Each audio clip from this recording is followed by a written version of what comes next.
जय माता दी।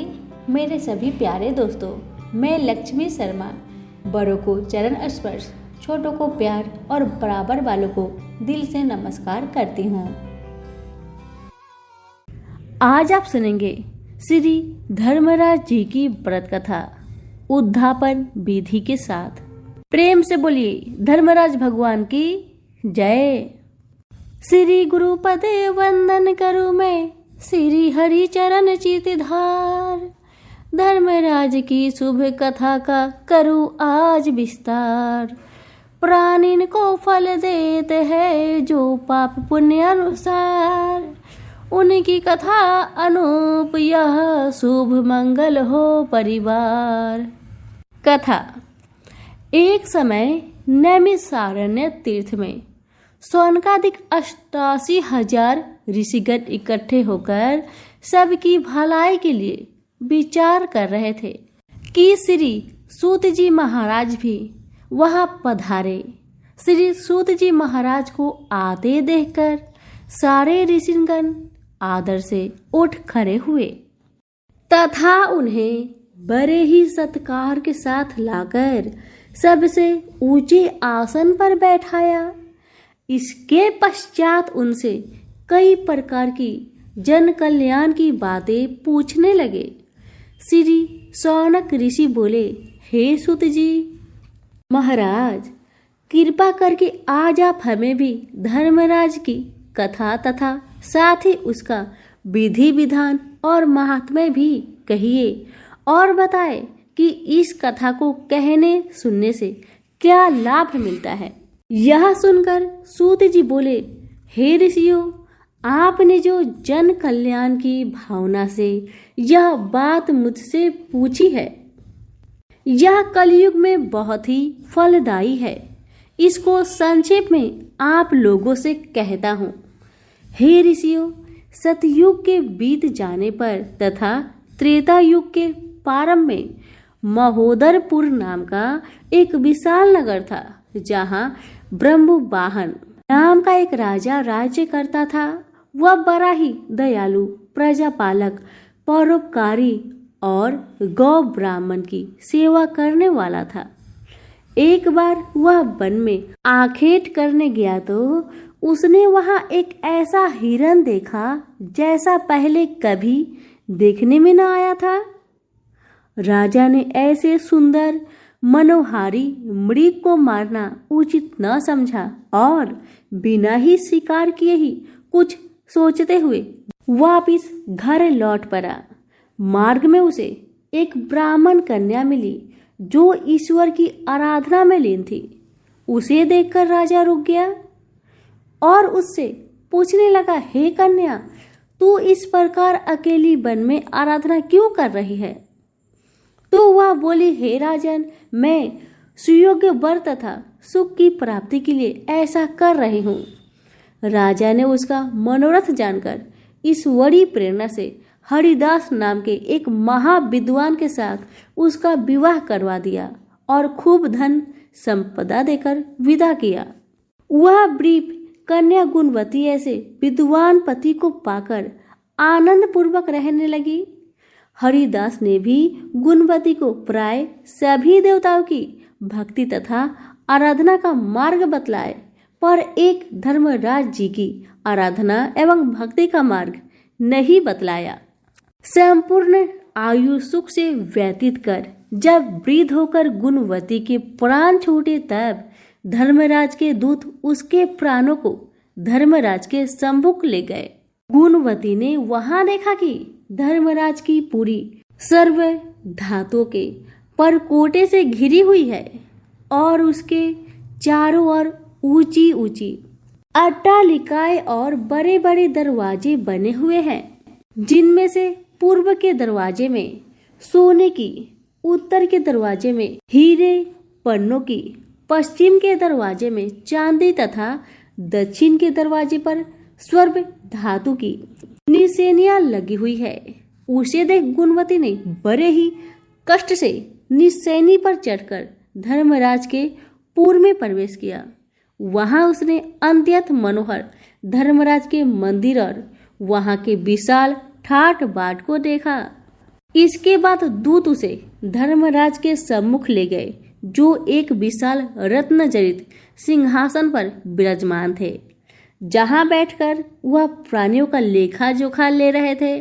गुणवती धर्मराज के विशाल तथा तेजस्वी रूप और उनके भयानक दूतों को देखकर भयभीत हो उठी और कांपने लगी। कई प्राणियों का लेखा देख लेने के पश्चात जब धर्मराज ने गुणवती के पाप पुण्यों का लेखा देखा तो यह देखकर कि उसने अन्य सभी देवताओं को तो उनकी भक्ति करके प्रसन्न किया है, पर धर्मराज की भक्ति बिल्कुल भी नहीं की है। इससे वे कुछ अप्रसन्न हुए। धर्मराज को इस तरह नाराज से देखकर गुणवती ने पूछा, हे महाराज, आपके मन में ऐसी क्या बात आई है कि जो आप नाराज हो गए हैं? धर्मराज ने कहा, हे गुणवती, तुमने सभी धर्म कर्म किए और सभी देवताओं की आराधना व पूजा की, पर मेरे लिए तुमने कुछ भी नहीं किया। बस यही बात मेरे मन में आ रही है। हे गुणवती, तू ही बता कि यह सत्य है या नहीं।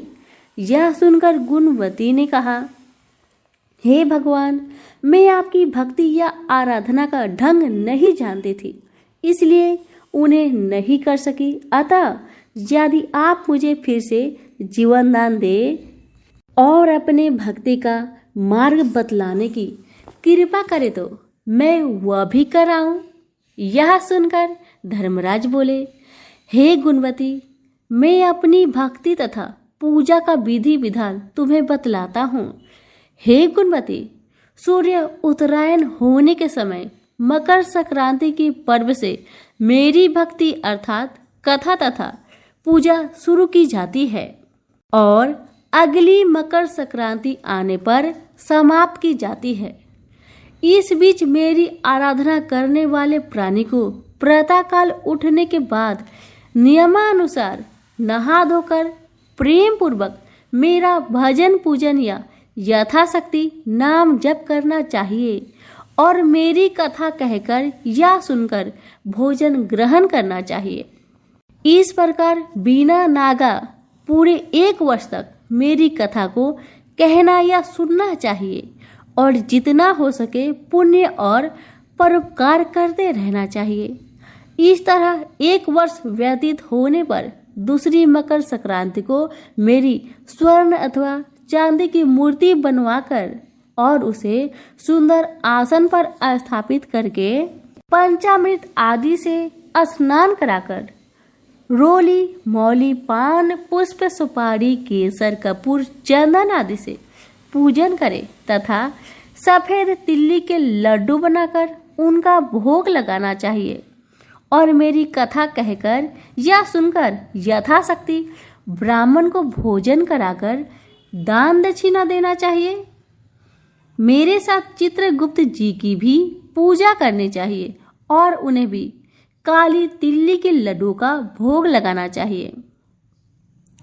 दान में स्वर्ण या चांदी की मूर्ति तथा मेरे द्वार पर सुविधा पूर्वक चढ़ाने के निमित्त चांदी या सोने की निसेनी मोती या मोतियों के अभाव में अनाज से भरी हुई चांदी या बांस की छाबड़ी, बांस की छड़ी, छतरी, डोरी, खराऊ, 5 वस्त्र पुरुष व स्त्रियों के अलग अलग, चूड़ा, काजल, टीका, दर्पण तथा इनके अतिरिक्त जो भी बन सके एवं पंचपात्र, आसन, गौमुखी माला, थाली, कटोरी आदि चीजें सुपात्र व गरीब ब्राह्मण को भोजन कराकर देनी चाहिए। इसके सिवाय बन सके तो धर्मराज के निमित्त अवश्य तथा कपिला गौ और चित्रगुप्त जी के निमित्त काली गाय का दान करे तथा धर्मराज के निमित्त आसन, सिंहासन, आभूषण आदि भी दान करे। यदि संभव हो तो गौदान करने वाली गायों के सोने के सिंग, चांदी की खुर व तांबे की पीठ बनवाकर दान में दे। हे गुणवती, यह विधान जो मैंने बताया है, जिनकी शक्ति से इनसे अधिक दे सकने की हो वे अधिक दे, तथा जिनकी शक्ति कम हो वे यथाशक्ति दे। इस तरह कथा का विधान बतलाकर धर्मराज ने अपने दूतों से कहा, हे दूतों, इस गुणवती के प्राणों को वापस मृत्यु लोक में ले जाओ। उधर मृत्यु लोक में गुणवती की मृत्यु के पश्चात उसके संबंधी जन अर्थी सजाकर उसे शमशान में ले जाने की तैयारी कर रहे थे कि वह पुनः जीवित हो उठी। उसके इस तरह जीवित हो जाने से सभी को बड़ा आश्चर्य हुआ और वे उससे इसका कारण पूछने लगे। तो गुणवती ने सबको सारी कथा कह सुनाई और धर्मराज के व्रत की कथा का विधि विधान से वर्णन किया। इसके बाद गुणवती ने विधि पूर्वक 1 वर्ष तक धर्मराज जी की कथा कहकर अंत में धर्मराज का उत्साह पूर्वक पूजन करवाया एवं दान पुण्य किया, जिससे धर्मराज जी अति प्रसन्न हुए और गुणवती सानंद स्वर्ग को प्राप्त हो गए।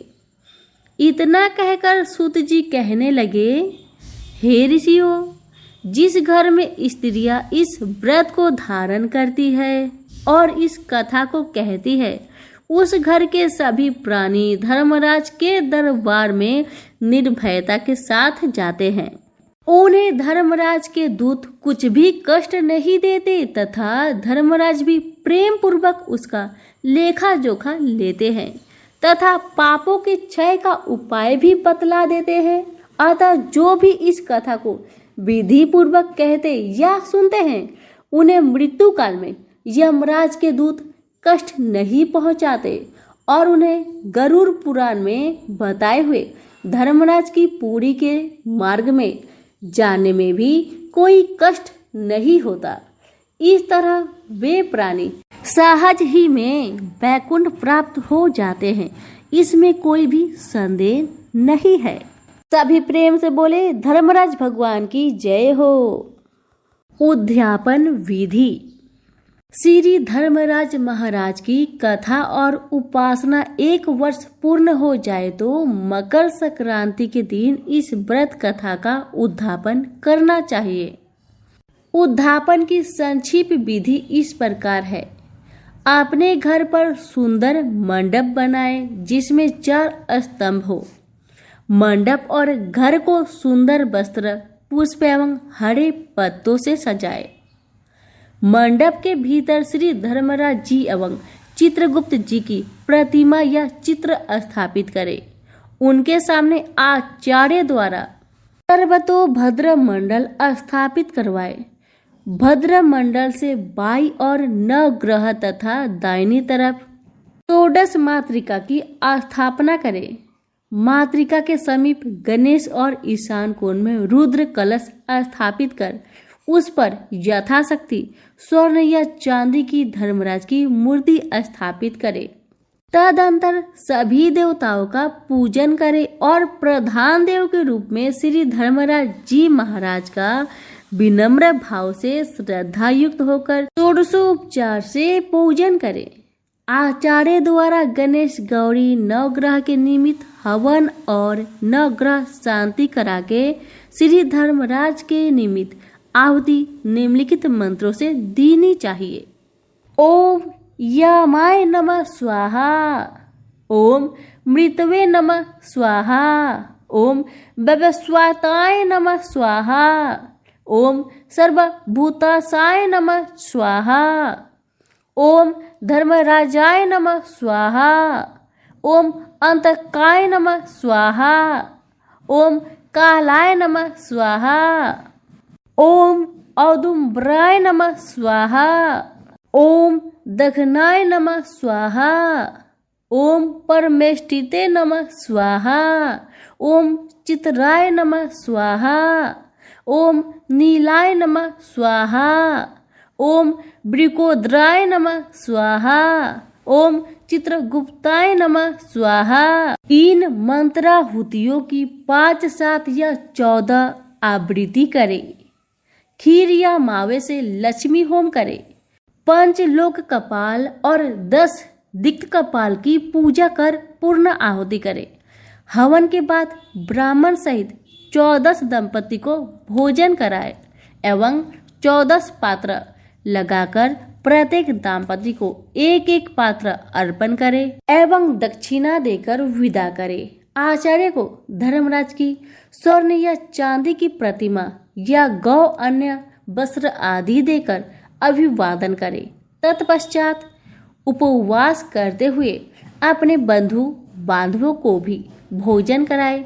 इस कार्य के एक दिन पहले रात्रि को अर्थात मकर संक्रांति से एक दिन पूर्व भी धर्मराज की कथा, संकीर्तन एवं रात्रि जागरण का भी विधान कहा गया है। जो मनुष्य इस प्रकार व्रत कथा का उद्यापन करता है उसे कथा के पूर्ण फल की प्राप्ति होती है और भगवान धर्मराज उस प्राणी पर प्रसन्न होकर सदैव उसकी रक्षा करते हैं। वह मनुष्य धर्मराज की कृपा से दीर्घ आयु प्राप्त करता है। इस लोक में वह सुख से पुत्र पौत्रों सहित जीवन यापन करके और समस्त पापों से मुक्त होकर नरक की यातनाओं से बचकर वैकुंठ लोक को प्राप्त करता है। आइए अब सुनते हैं श्री धर्मराज जी की आरती। धर्मराज कर सिद्धि काज, प्रभु में शरणागत हूँ तेरी। पड़ी नाव मझधार भंवर में, पार करो न करो देरी। धर्म लोक के तुम हो स्वामी, श्री यमराज कहाते हो। जो जो प्राणी कर्म करत है, तुम सबे लिखते जाते हो। अंत समय में सभी को तुम दूत भेज बुलवाते हो। पाप पुण्य का सारा लेखा उनको बाच सुनाते हो। भुगताते हो प्राणी को तुम 1,84 की फेरी। चित्रगुप्त है लेखक तुम्हारी, फुर्ती से लिखने वाले। अलग अलग से सब जीवों का लेखा जोखा लेने वाले। पापी जन को पकड़ बुलाते, नरकों में ढाने वाले। बुरे काम करने वालों को खूब सजा देने वाले। कोई ना ही तुमसे बच पाता, न्याय नीति ऐसी तेरी। दूत भयंकर तेरे स्वामी, बड़े बड़े डर जाते हैं। पापी जन तो जिन्हें देखते ही भय से थराते हैं। बांध गले में रस्सी वे, पापी जन को ले जाते हैं। चाबुक मार लाते, जरा रहम नहीं मन में लाते हैं। नरक कुंडन भुगताते, उनको ना ही मिलती जिसमें सेरी। धर्मी जन को धर्मराज तुम खुद ही लेने आते हो। सादर ले जाकर उनको तुम स्वर्ग धाम पहुँचाते हो। जो जन पाप कपट से डर कर तेरी भक्ति करते, नरक यातना कभी न पाते, भव सागर से तरते हैं। कपिल मोहन पर कृपा करियो, जपता हूँ माला तेरी। धर्मराज कर सिद्ध काज। प्रेम से बोले श्री धर्मराज भगवान की जय हो।